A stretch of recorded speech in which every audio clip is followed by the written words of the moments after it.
जैसा कि आप लोग जानते हो कि एम्स बहुत ही नामी संस्था है, तो वहाँ पे कई लोग का ख्वाब होता है कि वहाँ से वो एडमिशन ले। मेडिकल की फील्ड में सबसे अच्छी जो संस्था मानी जाती है वो एम्स मानी जाती है, और इसी तरह से मैथ के फील्ड में सबसे अच्छी जो संस्था होती है वो आपकी आईआईटी होती है। सो आईआईटी में जाने के 10 तरीके मैंने इस वीडियो में बताए हैं। अगर आपका जेई नहीं भी निकल पाता है तो और भी कई तरीके हैं जिससे आप आईआईटी में जा सकते हो, वहाँ से पढ़ाई कर सकते हो और अपना करियर ब्राइट बना सकते हो। सो आईआईटी में जाने के 10 तरीके मैंने बताए ही थे। आज मैं आपको एम्स में जाने के तरीके बताने वाली हूँ। Hello everyone, welcome to spark up classes. This is Suman Yadav. हमारा एक न्यू चैनल है spark up study.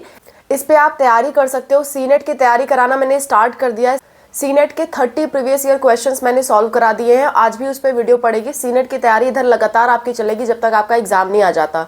Hindi medium में भी चलेगी, इंग्लिश मीडियम में भी चलेगी। सो आप उसे देख सकते हो। स्पार्क अप स्टडी पे वो अपलोडेड है वीडियो, आप जाके एक बार ज़रूर देखिए और अपनी तैयारी अच्छे से करें। फ्री ऑफ कॉस्ट तैयारी कराई जा रही है। Now let's start the video. आज मैं आपको एम्स में जाने के 10 तरीके बताने वाली हूँ कि एम्स में आप कैसे जा सकते हो। 10 तरीकों के बारे में हम डिस्कशन करेंगे, ठीक है। एम्स में जाने का देखो पहला तरीका क्या है। पहला तरीका, सबसे प्रचलित तरीका यह है कि नीट का एग्जाम दो। नीट के एग्जाम में बहुत ही अच्छा स्कोर करो, लगभग 700 नंबर के लगभग स्कोर करो 720 में से, तो आपको एम्स मिल जाता है एमबीबीएस के लिए। एम्स एमबीबीएस पाना है तो 700 के लगभग आपको स्कोर करना पड़ेगा। 690, 695 या 700 तक स्कोर करोगे तभी आपको एम्स मिल पाता है। पिछले साल के हिसाब से मैं बता रही हूँ। तो एम्स में यहाँ तक जाना तो बहुत ही टफ टास्क है। बहुत कम लोग जा पाते हैं एम्स में एमबीबीएस के लिए, लेकिन पहला तरीका तो यही है। अब दूसरा तरीका देखो। दूसरा तरीका 3 है, 3 रास्ते मिलेंगे आपको। एक पैरामेडिकल एम्स में, एक एम्स नर्सिंग ऑनर्स, एक मिलेगा आपको AIIMS nursing post basic.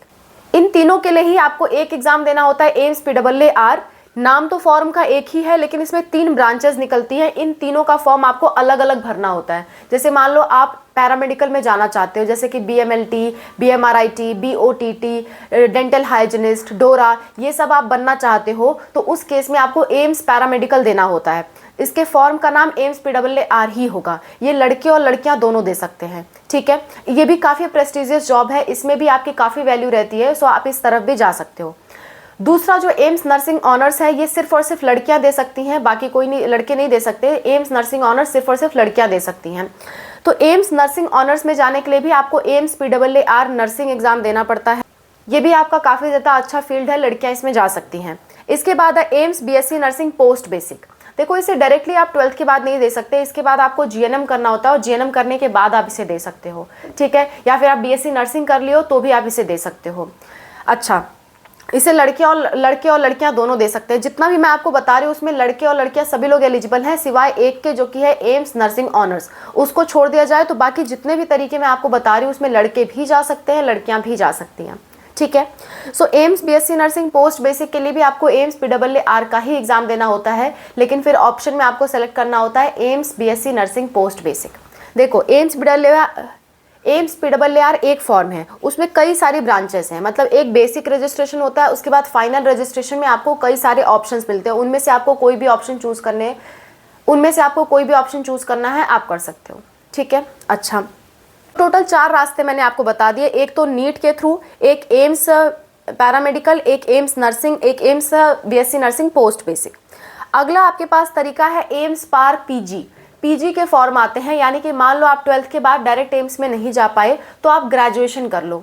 Graduation में क्या करोगे? ग्रेजुएशन में आप या तो BSc नर्सिंग कर लो, या तो BSc पैरामेडिकल कर लो, या फिर BSc life science, zoology, botany, biotechnology, जो भी आपको करना है बायो के फील्ड से, वो आप कर लो, ठीक है। इसके बाद एक फॉर्म आता है एम्स पार PG का फॉर्म आता है, जो कि होता है MSc नर्सिंग के लिए और MSc बायोटेक्नोलॉजी के लिए।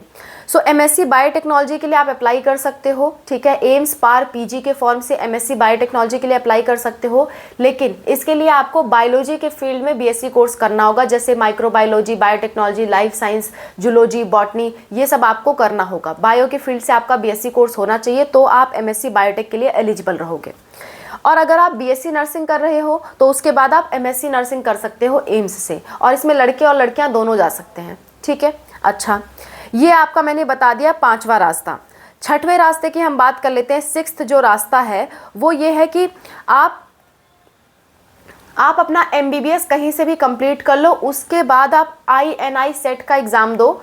INI सेट का एग्ज़ाम देने के बाद आप MD, MS, MDS, DM ये सब पोस्ट पे चले जाते हो। एम्स में ये सब स्पेशलिटी कोर्सेज कराए जाते हैं, हालांकि ये डॉक्टर्स के लिए है जो MBBS कर चुके हैं। सो ये आपको काफ़ी टफ पड़ेगा, आप चाहो तो जा सकते हो, मेरा काम है मैं आपको हर तरीका बता दूँ। ठीक, आगे बढ़ते हैं।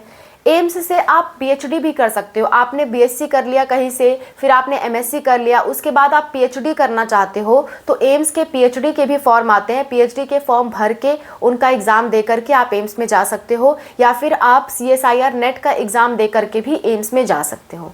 ठीक है, अगला तरीका है कि एम्स में अगर आप डायरेक्ट जॉब करना चाहते हो, कोर्स नहीं, आप जॉब करना चाहते हो, तो आप कैसे जाओगे? देखो, आपने कहीं से भी पैरामेडिकल किया हो और वो मान्यता प्राप्त संस्था हो, उस केस में एम्स CRE की वैकेंसी निकलती है, कॉमन रिक्रूटमेंट एग्जाम।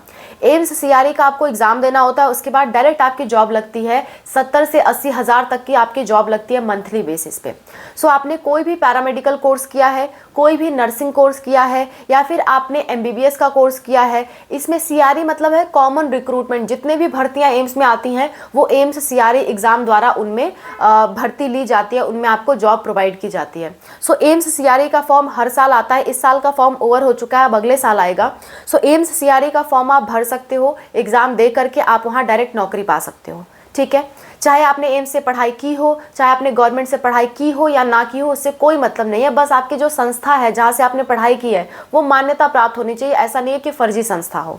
ठीक है, अगला, नर्सिंग वालों के लिए एक स्पेशल एग्जाम एम्स कराती है, जो कि 9वां मैं आपको तरीका बता रही हूँ एम्स में जॉब का, नॉर्सेट एग्जाम।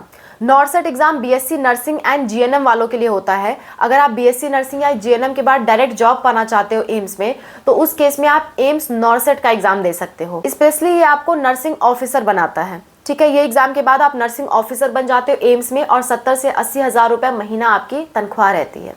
आगे बढ़ते हैं। इसके बाद भी जो 10वां तरीका है वो है एम्स की अदर सरकारी भर्तियां।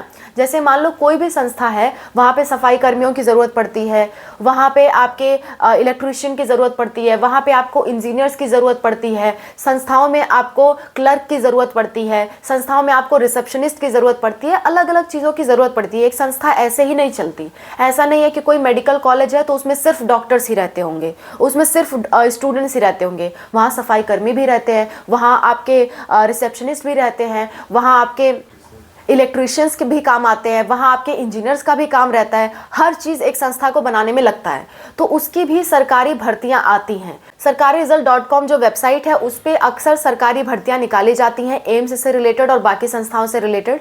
तो आज मैं एम्स का बता रही हूँ, तो एम्स से रिलेटेड भर्तियों में आप अप्लाई कर सकते हो। इसकी कोई निश्चित डेट नहीं रहती है, आपको बार बार चेक करते रहना होता है। वहाँ पर अगर भर्तियाँ आती हैं आप फॉर्म भर के अप्लाई कर सकते हो, और जो भी भर्ती आई है उस पर आप जा सकते हो। सो ये 10 तरीके हैं एम्स में जाने के लिए। ठीक है, so that's all about the video. I hope this video was helpful for you. इस तरह से अगर आपको ये जानना है कि 12 के बाद मैम हम क्या करें, क्योंकि 12 के बाद बहुत सारे स्टूडेंट्स कंफ्यूज हैं। पहले भी मैंने वीडियो बना रखी है, लेकिन वो वीडियो काफ़ी पुरानी हो चुकी है, अब काफ़ी सारे बदलाव आ चुके हैं। सो अगर आपको जानना है कि 12 के बाद क्या ऐसा करें जो आपका करियर काफ़ी ब्राइट कर सके और आपके इंटरेस्ट के अकॉर्डिंग हो, तो उसके लिए आप कमेंट कर देना, मैं उस पर भी आपके लिए वीडियो बना दूंगी, जल्द ही बना दूंगी। ठीक है, so that's all about the video. Thank you so much for watching. Wish you all the best for whatever you are going to do. Bye, take care.